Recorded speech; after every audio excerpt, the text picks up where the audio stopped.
Dear students, welcome to my YouTube channel. आज हम Rajasthan state council of educational research and training Udaipur द्वारा issue class 10 की workbook का अध्ययन करेंगे। डियर स्टूडेंट्स, इसके अंतर्गत आज हम वर्कशीट 1 का अध्ययन करेंगे, जो कि क्लास 10 की इंग्लिश बुक फर्स्ट फ्लाइट के चैप्टर 1 यानी lesson 1 a letter to God का है। तो आइए बिना किसी देर के हम इसका अध्ययन करें। Read the following paragraph and answer the question given below, यानी निम्नलिखित पैराग्राफ पढ़ना है और उसके नीचे दिए गए उन प्रश्नों के उत्तर देने हैं। It was during the meal, ये भोजन के दौरान था, that just as Lencho had predicted, जैसा कि लेंचो ने भविष्यवाणी की। प्रिडिक्टेड का मतलब होता है भविष्यवाणी करना। बिग ड्रॉप्स ऑफ रेन, बारिश की बड़ी बड़ी बूंदे, बिगन टू फॉल, गिरना शुरू हुई। यानी भोजन के दौरान जैसा कि लेंचो ने प्रेडिक्टेड यानी भविष्यवाणी की, बारिश की बड़ी बड़ी बूंदें गिरना शुरू हुई। इन द नॉर्थ ईस्ट, उत्तर पूर्व दिशा की ओर, ह्यूज माउंटेन्स ऑफ क्लाउड, बादलों के विशालकाय पर्वत यानी पहाड़, कुड बी सीन, देखे जा सकते थे, अप्रोचिंग, आते हुए। यानी उत्तर पूर्व दिशा की ओर बड़े बड़े पहाड़ या बड़े बड़े बादल रूपी पहाड़ आते हुए दिखाई दिए जा सकते थे। The air was fresh and sweet, हवा ताजा और मधुर थी। द मैन वेंट आउट, व्यक्ति बाहर निकला, फॉर नो अदर रीजन, अन्य किसी कारण से नहीं, देन बजाय, to have the pleasure of feeling, pleasure of feeling the rain, बारिश की सुखद को महसूस करना, ऑन हिज बॉडी, अपने शरीर पर। यानी वह व्यक्ति लेंचो किसी अन्य कारण से नहीं बल्कि बारिश की बूंदों को अपने शरीर पर महसूस करने के लिए या सुखद एहसास के लिए बाहर निकला। एंड व्हेन ही रिटर्न, और जब वो वापस लौटा यानी घर में आया, ही एक्सक्लेम, तो उसने कहा, these are not raindrops, यानी ये गिर रही है वो रेन ड्रॉप्स नहीं है, फॉलिंग फ्रॉम द स्काई, जो आकाश से गिर रही है, दे आर न्यू कॉइन्स, वे नए सिक्के हैं। यानी लेंचो ने उन बारिश की बूंदों को बारिश की बूंदे नहीं कहकर उसे कहा कि ये नए सिक्के हैं। The big drops are 10 cent pieces, यानी बड़ी बड़ी बारिश की बूंदे हैं वो 10 सेंट पैसेज के इक्वल है। And the little ones are 5, और जो छोटी पानी की बूंदे हैं या बारिश की बूंदे हैं वो 5 सेंट्स की है। Read the question and choose the correct alternative. First, the word similar in meaning for the word started is, यानी इनमें से स्टार्टेड से सिमिलर मीनिंग रखने वाला शब्द कौन सा है। स्टार्टेड का मतलब है शुरू, तो फॉल, गिरना, वेंट, जाना, बिगन, शुरू होना, ह्यूज, विशालकाय। तो स्टार्टेड का सिमिलर वर्ड है सी, बिगन। तो यहां पर हमारा आंसर होगा C. Second, the one word for the group of words, यानी शब्दों के एक समूह का वन वर्ड क्या होगा और शब्द कौन सा है। To say that something will happen in future, यानी ये कहना कि भविष्य में ये घटित होगा। इज, अप्रोचिंग, प्रिडिक्ट, रीजन और एक्सक्लेम। तो अप्रोचिंग का मतलब होता है आते हुए, प्रिडिक्ट का मतलब भविष्यवाणी, रीजन यानी कारण, एक्सक्लेम यानी उद्घोषणा करना या कहना। तो इसका राइट आंसर होगा प्रिडिक्ट यानी बी। प्रिडिक्ट का मतलब होता है to say that something will happen in future, यानी भविष्य में कुछ घटित होना उसके बारे में कहना। Third, here huge mountains of clouds means, यहां पर ह्यूज माउंटेन्स ऑफ क्लाउड का तात्पर्य है very large and dark cloud, यानी बहुत ही बड़े और काले बादल। वेरी स्मॉल व्हाइट क्लाउड्स, बहुत ही छोटे और सफेद बादल। माउंटेन्स लुक लाइक क्लाउडी, यानी पर्वत है वो बादलों की बातें दिखाई देते हैं।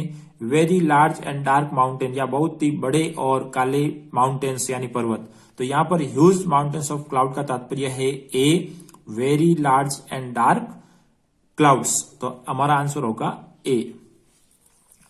Next, read this lesson carefully and answer the following question in 10 to 20 words, यानी इस चैप्टर को हमें पढ़ना है।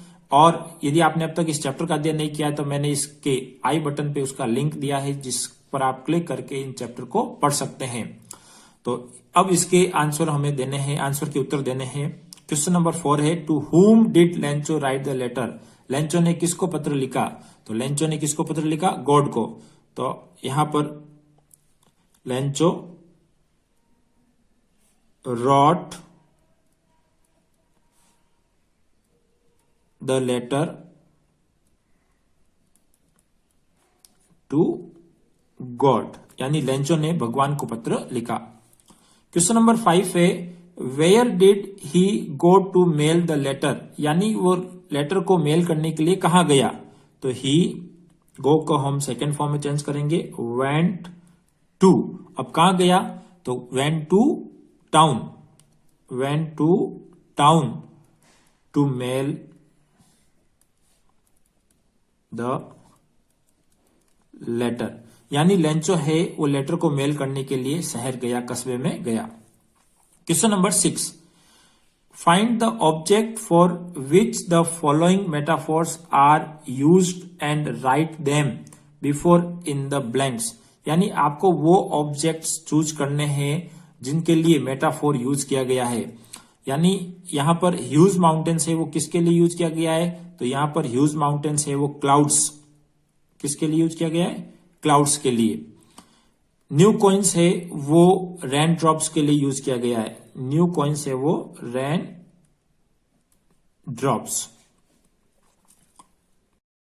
डियर स्टूडेंट्स, यहां पर मैं आपको बता दूं कि मेटाफोर होता क्या है। तो metaphor is a figure of speech which means transfer, यानी मेटाफोर एक फिगर ऑफ स्पीच यानी अलंकार होता है जिसका तात्पर्य होता है ट्रांसफर, यानी यहां पर हम किसी एक वस्तु की क्वालिटी को किसी अन्य वस्तु में ट्रांसफर करते हैं। एक quality of one thing is transfer to another thing. तो डियर स्टूडेंट्स, यहां पर आप देखें तो ह्यूज माउंटेन्स का मतलब होता है विशालकाय पहाड़ या पर्वत। अब यहां पर इसकी क्वालिटी, विशालकाय पर्वत की क्वालिटी को हमने ट्रांसफर किया है क्लाउड्स के अंतर्गत। उसी प्रकार न्यू कॉइन्स यानी नए सिक्के हैं, अब नए सिक्के हैं यानी नया पैसा है जो प्राप्त होता है। अब ये क्वालिटी हमने ट्रांसफर की है बारिश की बूंदों के लिए। तो यहां पर ये जो मेटाफोर है वो किसके लिए यूज हुआ है, क्लाउड्स और रेन ड्रॉप्स के लिए। Question number 7, imagine you went to sweet and snack shop, मान लो कि आप एक मिठाई की दुकान पर या स्नैक्स की दुकान पर गए एंड परचेज्ड 4 समोसाज, और आपने 4 समोसा खरीदे। The shopkeeper wrapped them in A packet, दुकानदार ने उसको एक पैकेट में रैप्ड यानी लपेटा। When you ईगरली open it at home, और जब आपने इसे बड़ी उत्सुकता के साथ घर पर इसे खोला, यू फाउंड, तो आपने पाया ओनली 2 समोसाज, केवल 2, यानी आपने 4 खरीदे लेकिन आपको 2 ही समोसा मिले इन दैट पैकेट, उस पैकेट में। What will be your reaction on it, आपका इस पर क्या रिएक्शन होगा, राइट इन 10 to 20 वर्ड्स। तो डी स्टूडेंट्स, रिएक्शंस यहाँ पर अलग अलग हो सकते हैं। We can say the shopkeeper is a crooked person, यानी हम ये कह सकते हैं कि शॉपकीपर एक बेईमान व्यक्ति है। लेकिन मेरा यहाँ नजरिया अलग है, क्योंकि ये हमारी मिस्टेक हो सकती है, क्योंकि हमने यहाँ पर उसको दुकान पर भी चेक कर लेना चाहिए कि पैकेट में समोसा है वो सही ढंग से पैक, या नंबर ऑफ जो समोसा है वो पैक्ड है या नहीं है। तो यहां पर मेरा आंसर है, आप अपना आंसर चेंज कर सकते हैं, लेकिन मेरा व्यूज है वो इस प्रकार से है, to see only 2 samosas instead of 4, I realize that it is my mistake not to check at shop, यानी 4 समोसे के बजाय 2 समोसे को देखकर मैं ये महसूस करूंगा कि ये मेरी गलती है कि मैंने दुकान पर इसको चेक नहीं किया। इसका आंसर और ये भी आप लिख सकते हैं, shopkeepers it, second answer, shopkeeper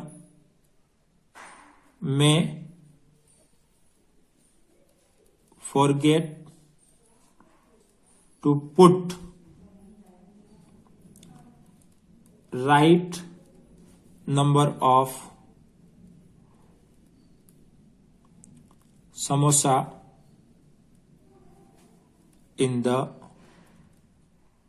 packet, यानी हो सकता है शॉपकीपर है वो किसी अन्य कार्य में उलझने के कारण पैकेट में सही नंबर के समोसे यानी 4 समोसे रखना भूल गया हो। और या आप ऐसा भी कह सकते हैं the shopkeeper is A crooked person, shopkeeper है वो एक बेईमान व्यक्ति भी हो सकता है। तो डियर स्टूडेंट्स, वीडियो कैसा लगा? यदि आपको पसंद आए तो लाइक करें, शेयर करें, और यदि आप चैनल पर नए हैं और चैनल को अब तक सब्सक्राइब नहीं किया तो इस चैनल को जरूर सब्सक्राइब करें। Thank you.